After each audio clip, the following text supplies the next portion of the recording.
Do all the good you can, by all the means you can, in all the ways you can, in all the places you can, at all times you can, to all the people you can, as long as ever you can. A lot of us have a favorite quote. This man actually lived his life by his favorite, and he's done it in a lot of ways over his 90 years. A special story that we're going to be getting into with somebody very special to us, bringing us this story today, Erin. Yeah, Elias, he served our country in World War II, has been a volunteer and a fundraiser, and probably most notably a caregiver. WHO 13's Courtney Greene is bringing us this story. I love saying that, by the way. You have known this man for a number of years now. I have, yes. So when I worked at the Alzheimer's Association 4 years ago, I had the pleasure of meeting 91-year-old Ken Gregerson. Ken gets up every morning before 6 o'clock. He rides his bike for 1 to 2 hours, and then he blogs on Facebook. And as the old Army slogan goes, he does more before 9 a.m. than most people do all day. My name is Ken Gregerson. I was born and raised on a small farm in northwest Iowa.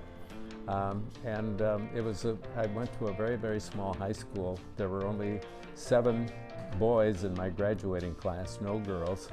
There were only about 29 people in high school. Ken was active in sports during high school, making the baseball and basketball teams. He also played tuba in the band. Ken graduated high school and attended Iowa State College, now Iowa State University. At an exchange for new students, he was introduced to a young woman, Evie. I met her, and I thought she was the most beautiful girl I'd ever seen in my life, and I felt that way from the rest of my life. Soon after, Ken and Evie were blessed with the birth of 2 sons, Stephen and Christopher. Now their sons are in their 60s.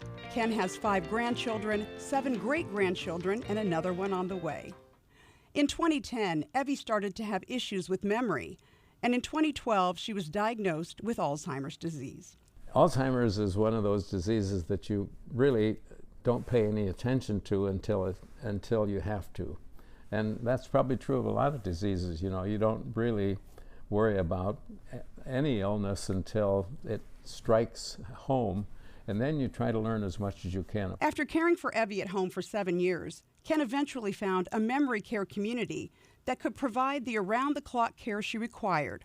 Ken visited her 3 times a day. I would make sure I could be there for her breakfast and her lunch, and I would give her dinner in the evening.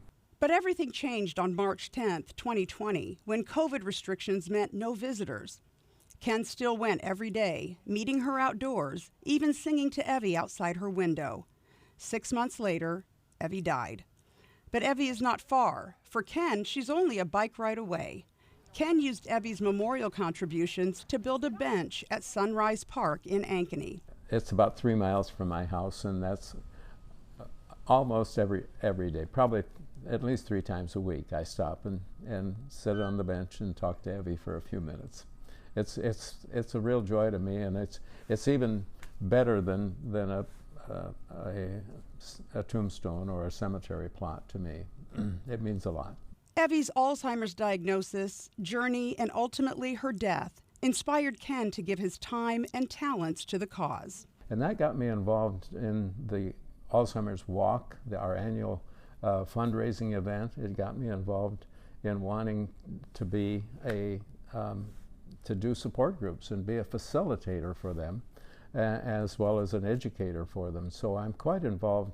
That's my activity right now, is volunteering in various ways for the Alzheimer's Association. In addition to being one of the Iowa chapter's biggest individual fundraisers, he talks to lawmakers and is part of a singing group for Alzheimer's patients called Joy in the Morning.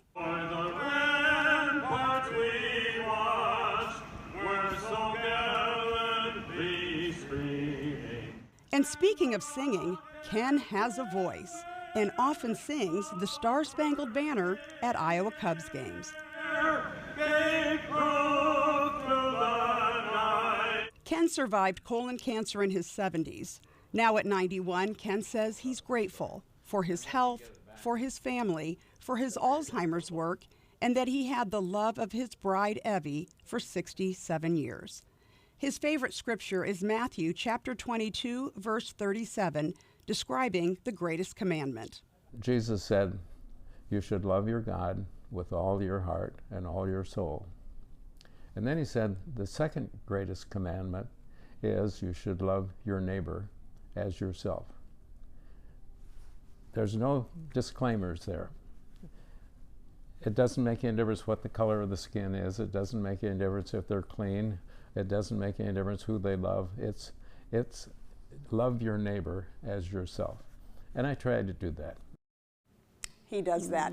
Ken calls his blog Bike Reflections, and he writes about all sorts of things from his experience as an Alzheimer's caregiver to the history of Columbus Day and the history of Jack Trice Stadium. I learned so much by going onto his Facebook page and looking at the things he's written. What an amazing man. He is so special. I absolutely love him. Yeah, thanks for letting all of us meet him. It was a joy. My pleasure. Thanks, Erin. Courtney. We'll be right back with Ed's forecast.